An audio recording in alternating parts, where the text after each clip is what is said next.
Here I've got ZTE Axon 9 Pro, and let me show you how to change the date and time on the following device.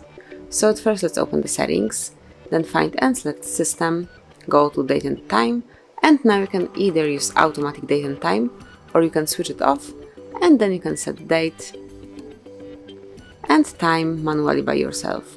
Then you can also turn off automatic time zone, and you can pick one from the following list. So at first let's select the region and then choose time zone. And then you can also switch off automatic 24-hour format clock by tapping on this switcher, and you can use either 12 or 24-hour format clock.